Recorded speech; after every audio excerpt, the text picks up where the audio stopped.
Materialism and Spiritualism. Detachment from matter, entering into the spiritual. Revelations of Jesus Christ from 1884 to 1950.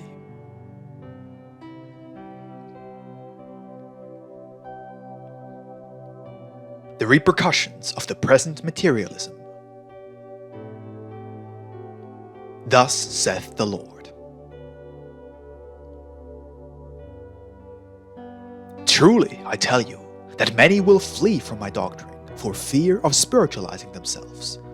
But it shall be neither reason nor the spirit that speaks in them, but the low passions of the material.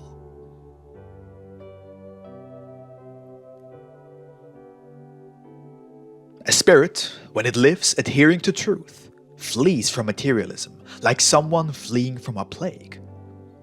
The elevated spirit finds happiness only in what is moral, where peace exists and love dwells. Analyze my word until you are certain of its purity and its truth. Only in that way will you be able to remain strong and firm when confronting materialistic ideas which threaten the spirit. For materialism is death, it is darkness, it is a prison and poison to the spirit. Never exchange the light and the freedom of your spirit for earthly bread or miserly material possessions.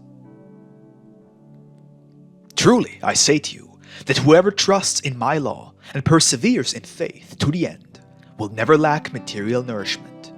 And during the moment of communication with my spirit, you will always receive the bread of eternal life through my infinite charity.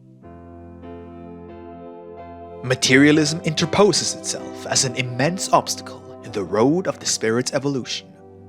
Mankind has halted before that wall. You find yourself in a world in which man has managed to develop his understanding, as applied to material science, but remains clumsy in his reasoning about the spiritual.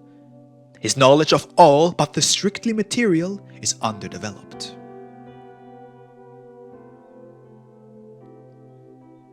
The trials that the world is passing through are the signs of the end of an era. They are the twilight, the final agony of the era of materialism, because there has been materialism in your science, your ambitions, and in your affections. There has been materialism in your worship to me and in all your works. The love of the world, the greed for the land, the desires of the flesh, the satisfaction of all the lower desires, the selfishness, the love of self, and the pride were the force with which you created a life according to your intelligence and your human will, and whose fruits I have allowed you to gather, so that your experience would be absolute. And yet, if this era that now ends is noted in the history of mankind for its materialism, truly, I tell you, that the new time shall be distinguished by its spirituality. For in it will be the conscience and the will of the Spirit that constructs a world of beings elevated by love, a life in which the vibration of the Spirit of the Father is felt in the spirits of His children, because all the gifts and powers that today live hidden in your being shall have a place to develop. Infinity. The essence of spiritualism. Spiritualism is not a mixture of religions. It is the doctrine that is purest and most perfect in its simplicity, the light of God descending to the human spirit in this third era. The revelation that speaks to you about the life of the Spirit, that teaches you to communicate directly with your Divine Father, and that helps you to evolve spiritually, I call spiritualism. Truly, I tell you, that spiritualism is not something new that pertains to this period. It is a revelation that has gradually unfolded according to the spiritual evolution of humanity. I am giving you a doctrine of spiritualism that teaches you how to love God and your brethren in a perfect manner. It also offers you the path that leads to spiritual perfection. The law of God in the first era and the teachings of Christ in the second era also taught you about spiritualism. Spiritualism is not a religion. It is the same doctrine that, in the body of Jesus, I came to pour out over the world, for the orientation of all men in all times. It is my doctrine of love, justice, understanding, and forgiveness. Due to your spiritual, material, and intellectual evolution, I have spoken to you with greater clarity in this, the third era.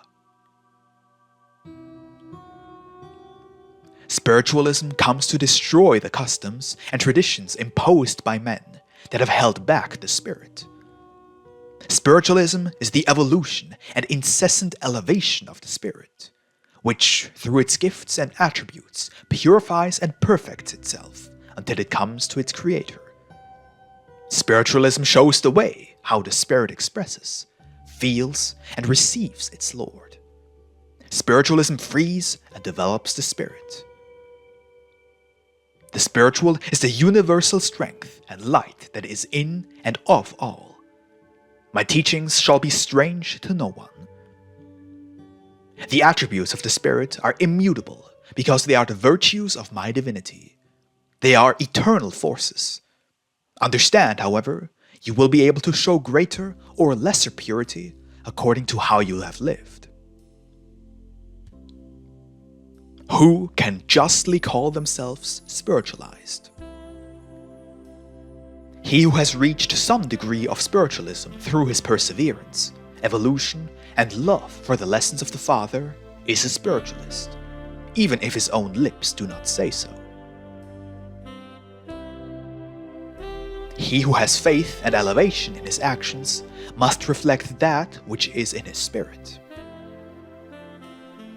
The spiritualized know that the omnipotent is in all, that the world, the universe, and the infinite are saturated with my essence and my presence. He who conceives of me and recognizes me in this way is a living temple of God, and will no longer materialize the manifestations of the Spirit with symbols or forms. Spiritualism is the revelation that uncovers and points out all that you bear inside. It makes you recognize that you are a work of God, that you are not mere matter, that there is something above the flesh that elevates you above the nature that covers you, and above the foulness of your passions.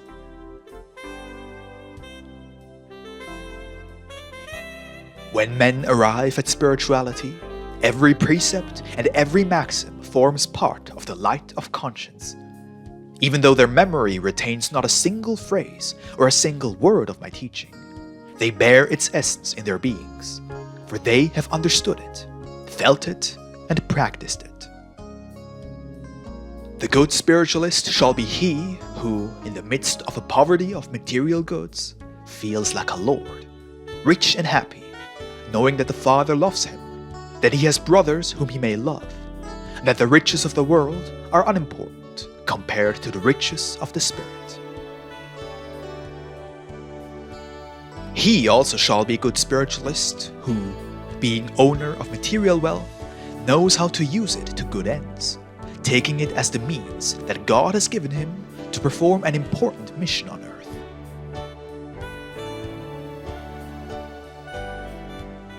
It is not indispensable to be poor, a pariah, or miserable to be counted among those who follow me, just as it is also unnecessary to be of those who weep to be loved by me. Truly, I tell you, I have always wished you to be strong, healthy, and the owners of all I created for you.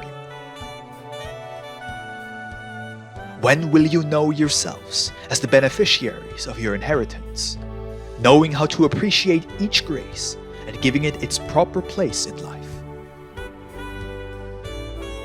Spiritualism in religions and confessions. Today, men live in an age of confusion because they have not yet come to understand that all of their lives and struggles should lead them to the development of the Spirit, whose goal must be the communication of the Spirit with the Creator.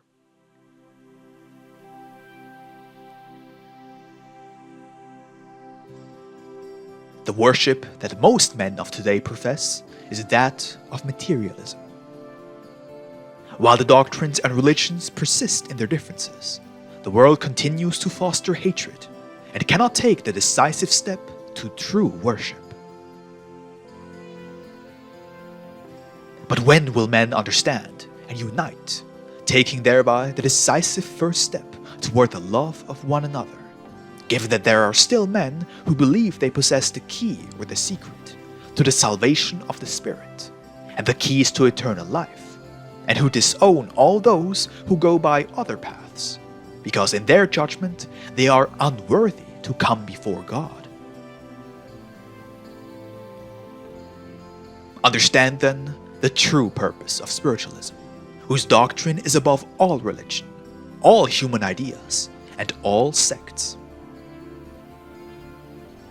Spiritualism is not a new doctrine come to achieve the evolution of the beliefs of the past eras. No, it is the same revelation as in the first era and second era. It is the basis of all religions, of which, in these moments of divisiveness, I have come to remind all humanity, so that they do not forget their beginnings.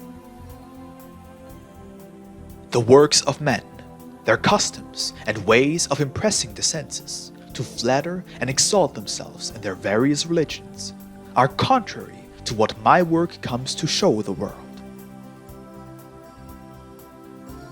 During this time, I come to give you new teachings, in which you should meditate, lessons of love which will redeem and elevate you, truth which, even though bitter, will be enlightenment along your path. Spirituality of this period, like Christianity of the past era, will be contested and pursued with anger, cruelty, and fury. And in the middle of the struggle, the spiritual will emerge, working miracles and winning hearts. Materialism, egotism, pride, and worldly love will be the forces which will arise against this revelation, which is not new or different from the one that I brought you in past times. The doctrine which I have come to reveal to you now, and to which you give the name of spirituality, is the essence of the law and the doctrine which were revealed to you in the first and second eras. When mankind understands the truth of this teaching, its justice, and the infinite knowledge that it reveals, they will reject from their heart all fear, all prejudice, and they will adopt it as a norm of their life. Truly, I tell you, that the spiritualists, men prepared to contribute to the peace of humanity, are scattered all over the world. Still, I tell you, the union between the spiritualists from all over the globe shall not be brought about by the organization of a new church, because their strength shall not be material. Their union shall be of thought, of ideals, and of works, and in this way their strength shall be invincible, for it will have been taken from the eternal source, which is my spirit. I am inspiring my truth and touching all, so that all the impurities that must not be mixed with my light are removed from their hearts and their understanding.